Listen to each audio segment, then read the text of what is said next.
Assalamualaikum warahmatullahi wabarakatuh. Perkenalkan, nama saya Andra Hafiz Ramadan, NIM 2205040098.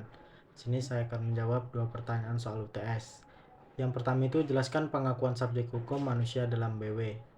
Dalam hukum perdata, manusia itu dianggap sebagai subjek hukum sejak lahir sampai meninggal.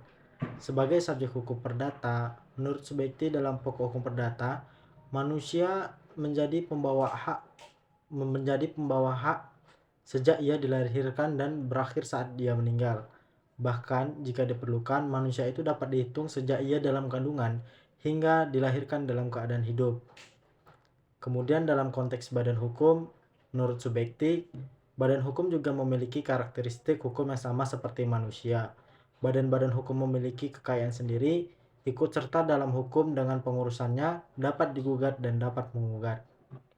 Kemudian soal yang kedua, sebutkan dan jelaskan asas-asas perkawinan dalam UU Perkawinan.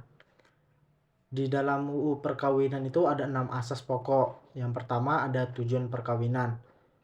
Dalam tujuan perkawinan ada di pasal 1 Undang-Undang Perkawinan, yaitu membentuk keluarga atau rumah tangga yang bahagia dan kekal berdasarkan ketuhanan Yang Maha Esa. Artinya Undang-Undang Perkawinan menghendaki perkawinan harus berlangsung untuk seumur hidup dan perceraian hanya alternatif terakhir. Kemudian ada sahnya perkawinan. Berdasarkan pasal 2 ayat 1 UUP disebutkan bahwa perkawinan itu sah apabila masing-masing agamanya dan kepercayaannya. Terus ada asas monogami. Undang-Undang Perkawinan menganut asas monogami dalam pasal 3 ayat 1. Tetapi jika hukum agama mengizinkan dan dikehendaki oleh pihak-pihak yang bersangkutan, maka seseorang suami itu dapat beristri lebih dari satu, asalkan suami sanggup memenuhi syarat-syarat dalam pasal 4 dan pasal 5. Monogami dalam Undang-Undang Perkawinan itu bersifat relatif karena kembali lagi ke dalam hukum agamanya masing-masing. Kemudian ada batas minimal usia kawin.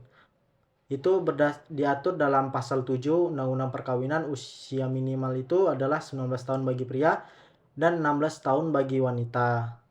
Tapi berdasarkan Undang-Undang Nomor 16 Tahun 2019 tentang perubahan atas undang-undang yang disebutkan tadi tentang perkawinan, usia minimal adalah 19 tahun bagi pria dan wanita.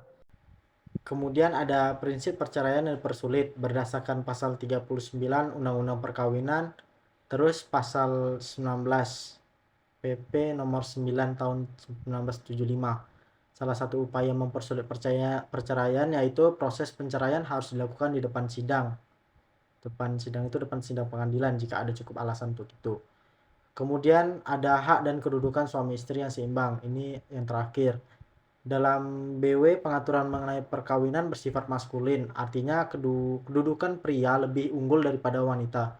Menurut pasal 31 Undang-Undang Perkawinan, UUP menempatkan hak dan kedudukan suami istri seimbang, di mana masing-masing pihak dapat melakukan perbuatan hukum secara mandiri. Baiklah, mungkin sekian saja